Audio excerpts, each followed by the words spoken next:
各位朋友，大家好。今天我继续给大家讲一讲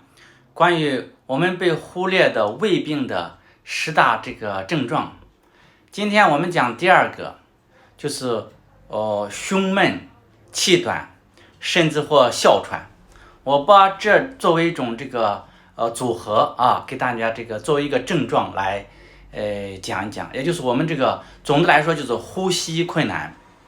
那么当然我们知道呼吸困难一般我们会想到一个是肺的病变，像哮喘呀，支气管哮喘呀，还有慢性肺气肿还有肺炎的病人，他们会哮喘会气短，喘不上来气，胸闷呼吸困难。但是呢还有当然我们也心脏病，比如说有的人严重的心衰也会出现呼吸困难，但他呼吸困难有明显的心衰，还有肺的症状些肺的体征，比如说我们在检查他有哮喘病史还有有的病人呢患有慢性气管炎那么我们知道他有这个病，那么就很容易牵扯到联想到肺的病变。那么还有的病人他心脏不好他长期有心脏病，那么患有心衰心力衰竭，这样的病人他也有可以容易诊断。但是呢有的病人看起来很健康他没有心脏的病史，也没有肺的病史也没有哮喘呀病史，那么他会出现呼吸困难的症状。那么他就有的病人进行了一系列检查，心脏呀、心电图肺脏呀、肺的呼吸功能他各种检查都做了，他没有发现任何问题，但是他还是胸闷、气短，有的时候还哮喘、呼吸困难。那么这个时候我们就要想到一种它是胃的一个病变它是胃的一个病变。那么有的人就说是，那你怎么知道这个胃病呢？因为我在临床上治疗很多这样的病人，也自己也有深有体会也就是说我们在有的时候饮食不注意比如说我们吃的过饱或者是饮酒，或者是有慢性的胃炎，那么还有胃反流，我们不知道，但是它就影响到我们的肺当然中医讲我们上焦、中焦和下焦那么上焦就是心和肺，它和胃之间呢胃肠有一个隔肌相隔，那么但是呢中焦可以向上影响到上焦影响到上焦。那么从这么几个方面我给大家讲一下它怎么样影响的。一个是空间的影响，也就是说我们三焦它是一个空间脏器它有各自的空间胸肺的空间，胃肠的空间，还有下面肠呀，还有膀胱呀等等，它们都有自己的空间。但是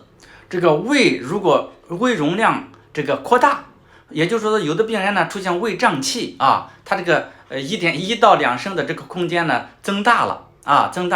那么它就可以向上推动我们的膈肌让我们的膈肌呢不能够充分的向下，在呼吸的时候不能够充分的下降，那么这个时候呢就影响到肺的肺容量，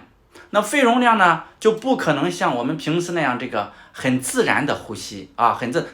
它就限制了，那么这个时候就影响的呼吸出现了胸闷的症状，也就是说吃的过饱，或者有炎症，胃有炎症当然一般都是胃炎症引起的，还有长期的胃的炎症，有的是浅表性的胃炎，有的是糜烂性胃炎，有的还有胃溃疡但它都影响到胃呼吸。那么这是一种原因，它是空间被占据。另外一个原因呢就是我们的神经系统，那么也就是说我们的肺和胃它共同分享了一个神经，叫做这个迷走神经啊。那么迷走神经呢，一般来说它是帮助我们消化的啊，让我们这个免疫系统能够清理我们这个身体内的病毒细菌啊，它对我们的免疫非常重要。那么也就是说，一般情况下我们在休息、放松、睡眠的时候，免疫系统可以让你的消化功能增强啊，让你帮助消化，帮助这个胃肠的排空啊、清空。那么但是呢，这个如果一旦这个胃发生炎症啊，或者是本身就有这个迷走神经的这个问题，那么这个胃肠的不运动啊，胃肠的不容易排泄啊，不容易排空，不容易向下，也就是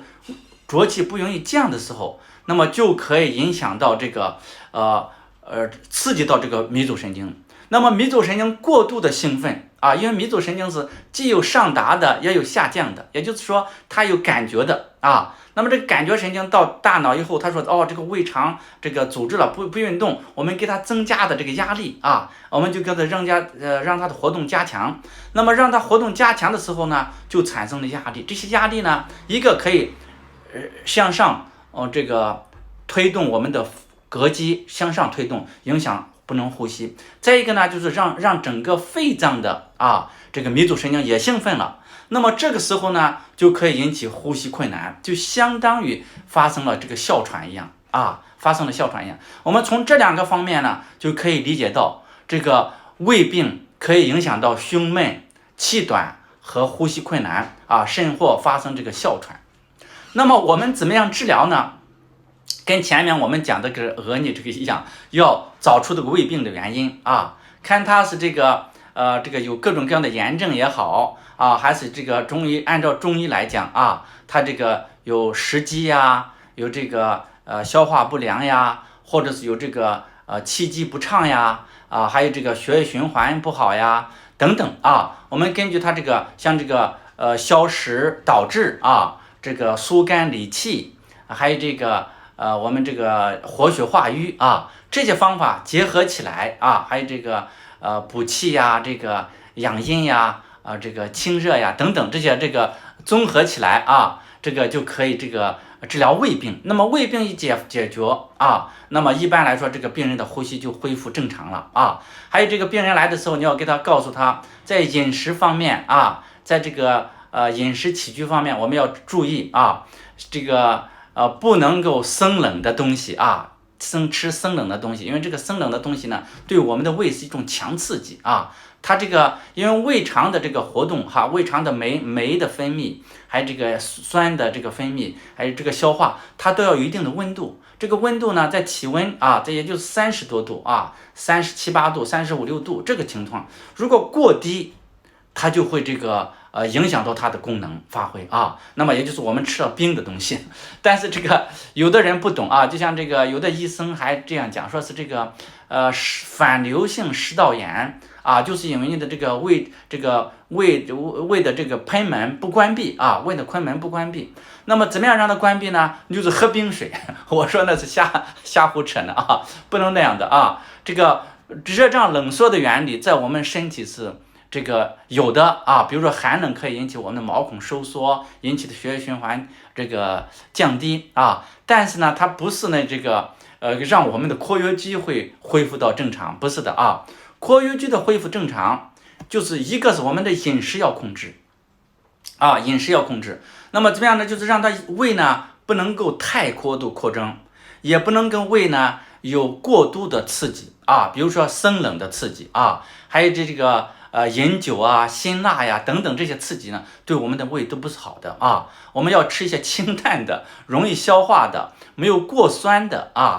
过强过酸的这个刺激性的当然也不能吃太热的、太辣的，这都不是好的这个重庆火锅这个吃起来很好，很合乎我们的口味，但是呢，对胃肠并不是很好就有胃病的朋友就要注意了总之，我们这个通过这个理解，我们知道胃它可以影响到我们的呼吸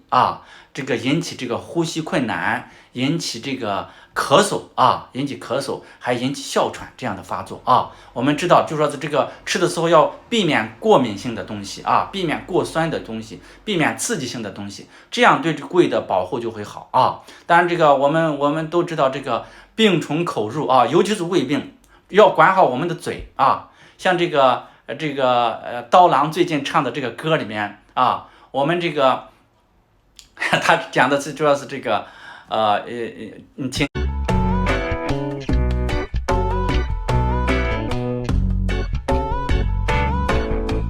落茶果香浓2万6千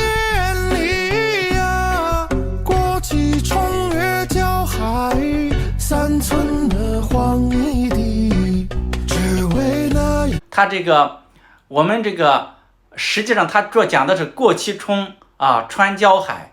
这个主要是指的是我们的消化系统啊，这个我们如果能够好好的吃一口饭啊，就应该谢天谢地了啊。那么因为这个饭呢，有的病人像这个有的癌症的病人，有的这个咽喉的病人，有的其他的病人连饭都吃不下去啊。那么这个七冲呢，就指的是口唇啊，口唇又过了口唇这一关，然后过了牙齿这一关，过了这个咽喉这一关，然后过了贲门这一关，然后过了幽门这一关，然后过了阑尾这一关，然后才能这个经过肛门这一关，最后排出体外，就形成了这个3寸黄泥土啊，3寸黄泥土，它最后可以归回到这个大自然，成了黄泥土啊，它还是有营养的，对植物来说是有营养的，但我们来说，它就是这个我们消化的粪便了啊。这个我们这个就此这个讲到这儿啊。好，谢谢大家的收看，这个欢迎多多批评指正啊，欢迎这个大家这个点赞和这个加关注留言啊，这样对我是一个鼓励。这个我会给大家继续讲一下我这个临床中的经验。好，谢谢，再见啊。